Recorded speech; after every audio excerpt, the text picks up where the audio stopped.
Next, in our last edition, we clarified the myth around traveling to the Gulf, where we made our viewers to understand what it takes and what to expect, and our candidate expectation and what goes on.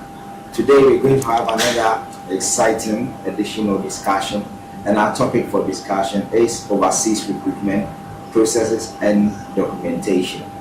And with me here is our usual guest. I have to my left Kevin Opoku, we call him Opre, then also Mr. Abraham Amo, and they are here to help me discuss the overseas recruitment processes and the documentation.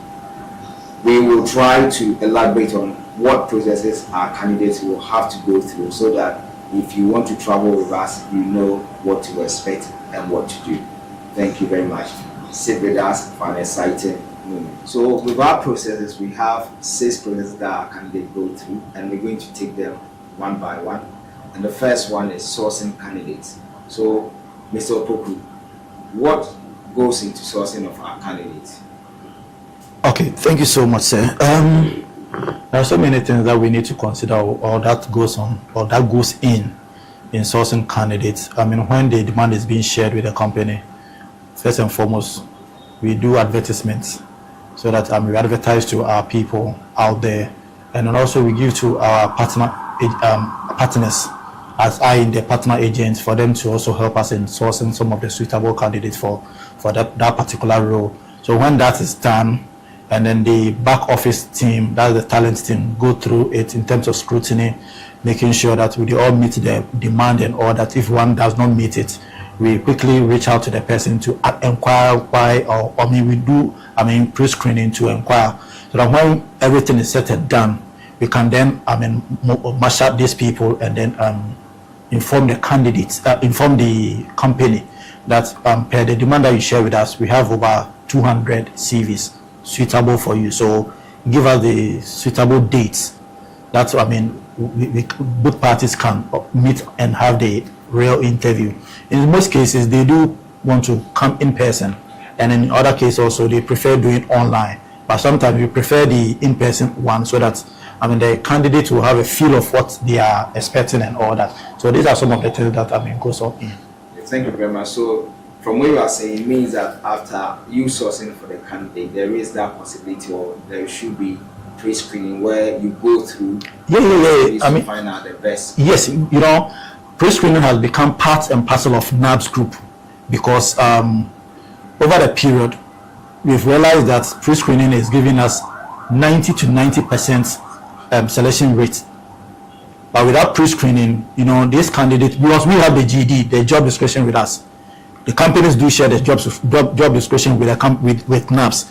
So for benefit and then for purposes of HR practice, it's always important for us to go through the pre-screening with the candidates, let them know the pros and the cons and what they need to know, so that they are well abreast with everything. So when they come for the interview, the real interview, they quickly know what they are about and what they are to expect. So pre-screening is helping a lot.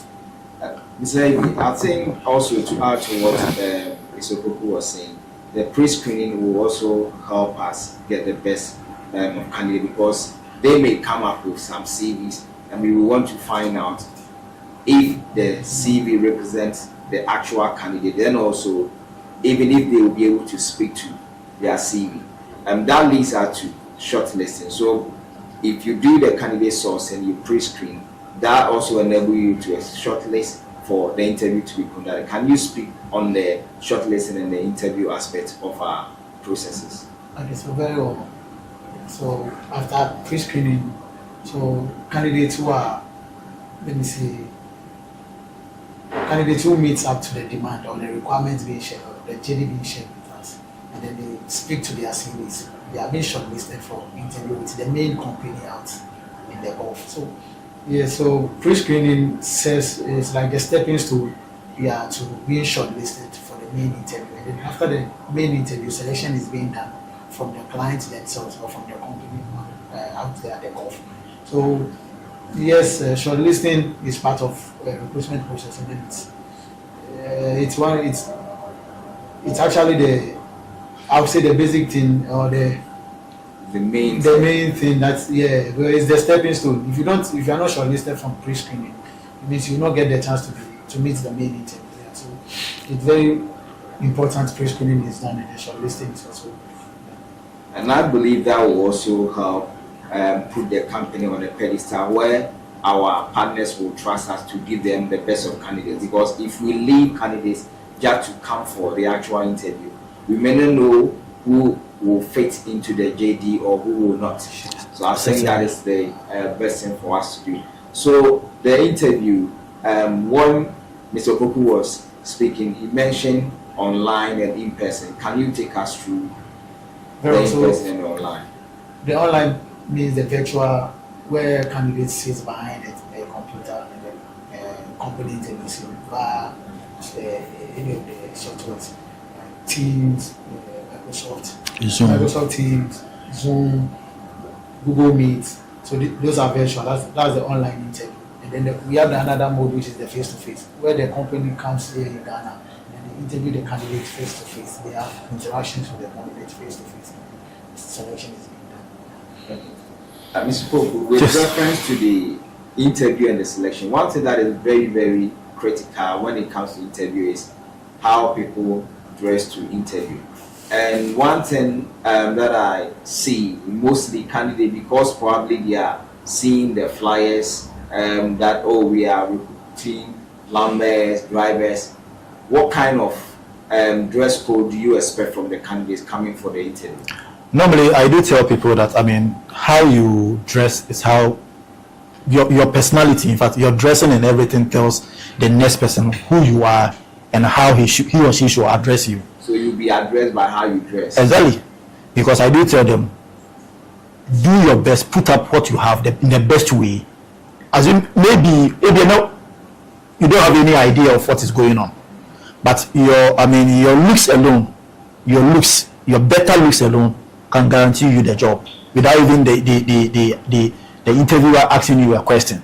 But then if you dress, rudely, sharply and everything, you just look at you and say that, Charlie, you are not ready for this job, so you go back. I quite remember, we were doing some security interview. Be proud to that, I told the partners that, you know what do you guys need or want us to help you? The dress code, do white top and black down. It can be jeans black and shirt or Lacoste. With this, when the expert sees you, he knows that yes, ordinarily this is how security recruitments are being held or conducted. You understand? Automatically, just as I'm saying, we are not him at the corner cry, but then our appearance now we not a fidelity. He will just see you and call you, come. What's your name? He will just select you right from there without asking you anything. So I do tell them, say, dress well, put up the best, and come to the interview. Irrespective, or you're mason, or you're plumber, or you're carpenter, put in your best. Or maybe one man, you change and put in and wear your working gear. He will just see you to be so professional. You understand? You can come in a suit, but then when it's time for your turn, you change and then be in your working gear as well as your safety and all that. Trust me, KK, on your interview, because you will see, say, taking the box now, you are there because near professional we are here before and some were waving the field now. Why that? So only actually if you will be meanwhile if they are not at the inquiry, but said you why you on Casacra exactly. Carmen said it was school now, ye buy say wine any man son, Unima Pijansa. Unim said, Unim no Pijansa, one Pijansa, yes, a trooper because all banner dress is very nice. I am a catcher for say if you are going to a bank to deposit money, you get to the bank now obish t-shirt, now or bathroom sandals, any games or similar bank manager, first can money, home for manager. So in the same way, say your candidates normal buying interview or say almost dressing, almost really say to say you'll be our year tomorrow, baby, or cop bank or con office.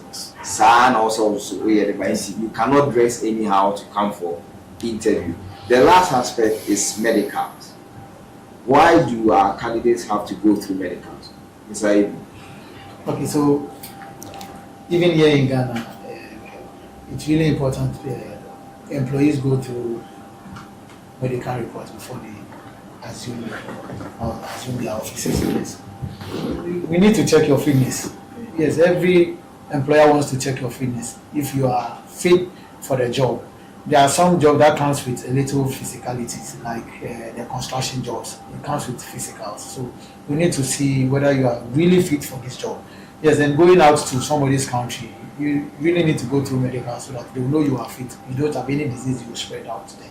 So it's really important to go through medicals, and then your medical fitness report is issued. That is what will be based on, and the document can be shared for visa processing.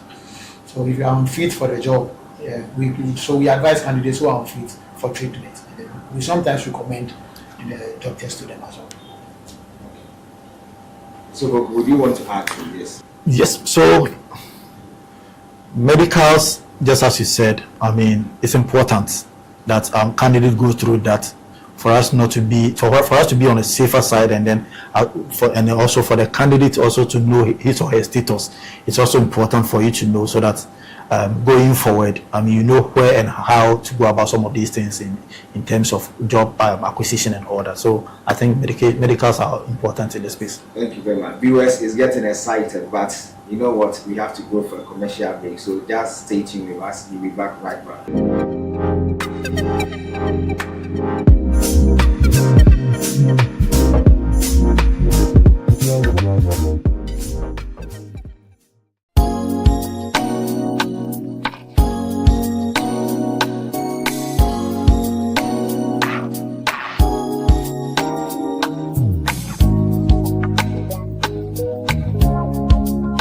Welcome to NABS Group, your trusted recruitment and travel partner. We are conveniently located in Accra, sharing the same compound with Papai Restaurant near the West Hills Mall.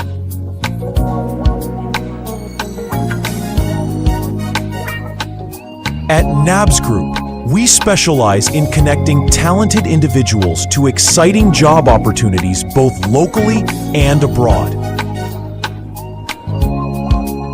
We also provide reliable travel services, including visa assistance, ticketing, and complete travel planning. With years of experience and a commitment to excellence, we help individuals and businesses achieve their goals with ease and confidence.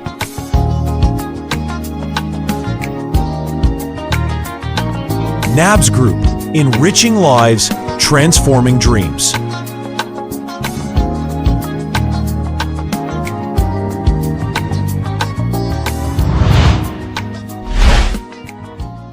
Welcome back, viewers. I believe you are enjoying our topic today, and we're coming to the end of the program, but there is one important topic. We've gone through the sales processes from sourcing, we go to pre-screening, shortlisting, interview, then selection. Now our candidates have been selected. They've gone for the Americans. What is next? Documentation. Mr. Koku, can you take us through the documentation process? So documentations, what I know the back office do, processes the candidate's document that was filled at the interview center, be it the CV, certificate and everything, passport.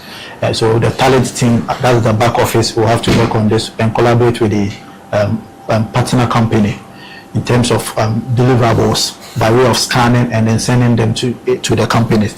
So when that is done, and we then send follow up with emails in terms of the forms. They then share the discrepancies which they have in there with us, and then we do call the candidates and then for them to be aware of what, where, and how the stages are all going.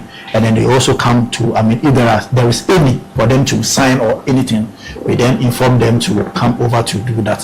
When that is all set and done, we then send the complete forms again to the complete document to the company for MOLs and then offer letters to be issued.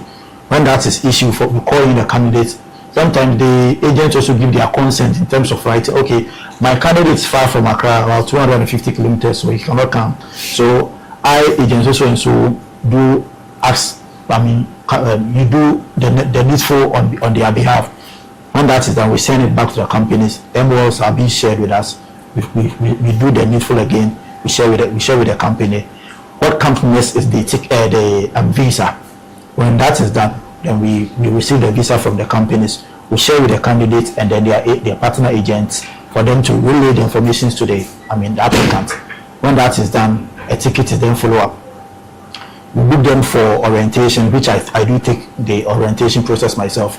That is where we do tell them what to expect at where they are going, the reality, and then the upset and all that. I do tell them that this is what you are going to expect.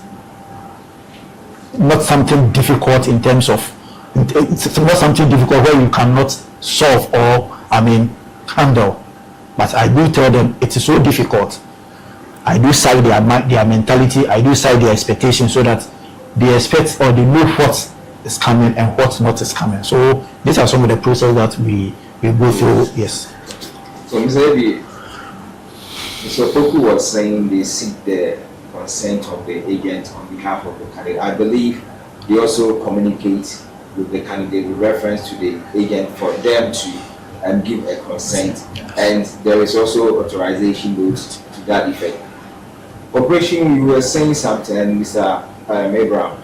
I believe the orientation is a good thing for these candidates because we need maybe our it is a cultural shock be why do you think the candidate should go through the orientation? Okay, very well. So with NABS Group, we have an orientation document which covers tradition, morals, personal management, financial management. So it covers almost everything that you candidates would know, especially going out to these countries. See, and even with documentation, it varies from country to country. If God permitted, we are back on this show some other time. We would have the time to go through the countries and their documentations. We would dive deep into it. But currently, the orientation is something every candidate needs to go through. So in NABS Group, orientation has been made compulsory. You need to come for orientation because you need to know what is going on out there. You need to know what the country you are going there, their morals, their beliefs, and how they do their things. Even the food they eat is different from the Ghanaian food. Their market is different from the Ghanaian market. Their climate is different from the Ghanaian weather here. So some of these things you need to know them. You need to be aware of what you are going to face. And then orientation entails all this. Some companies share their orientation documents with us. So the candidate will know the company they are coming to work with and what they should expect from the company as well. Yeah, so orientation is very compulsory in the recruitment process for every candidate to go through. Because if you don't go through and you go there, you meet some things that you are not quite familiar with or you've not heard before. It becomes very difficult facing such challenges. So orientation is very important in the recruitment process. Fantastic. That reminds me of my story. The first time that I traveled, I was riding bicycle without helmets. And a police in share and say, "Where is your helmet?" You know, typical Ghana and share helmet and say, "Is that your issue? Is that your concern?" Now police say he handcuffs so hey, I mean you come here and share helmet to bicycle the pins the funny aspect is police in my main more than 2 kilometers. Send me share helmet. Let me say to a pick up rice, thank you, So I can in orientation and can say the end. So I think it's a good thing that these candidates they go through the orientation so that they know the do's and don'ts, what to expect, so that they will not have so much expectation and when they go that it will be something of that sort, because definitely the way we carry ourselves here wouldn't be the same thing out there. And it's a good thing. DB into quite. Maybe I make catch you. That about your mama about into quite because time now is so sorry no. Utigana no. Wada. There was that time no sorry. Into no so where that. Na here now they do mami no no papa sika na aka na ndini na nensa. And I want to catch you say onsa wa enko because come on street light about one thing come out shishe. I do tell them in the play black and white. So the moment what is there, no go face. No one can say, na papa ne can say ya ma ka chiro. Papa na nka me ma ka chiro ntiti ase na sai for wadwen. Scanning them, but you need to work towards it. Why you do sister, brother, untumi enko. I do tell them. So Mr. KK, we are so grateful for having us today on your show.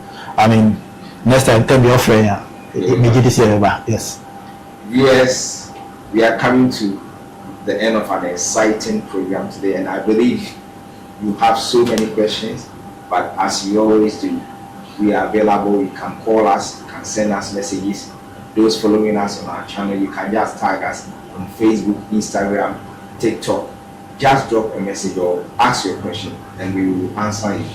If you want to travel, look nowhere. NABS, we are here and we will take you to where you want to go. And it's not just taking you, we are going the right way for you to gain what you want to gain. If it comes to travel, don't go anywhere. NABS. And thank you for joining us for NABS Connect. We will see you in the next edition. Bye bye.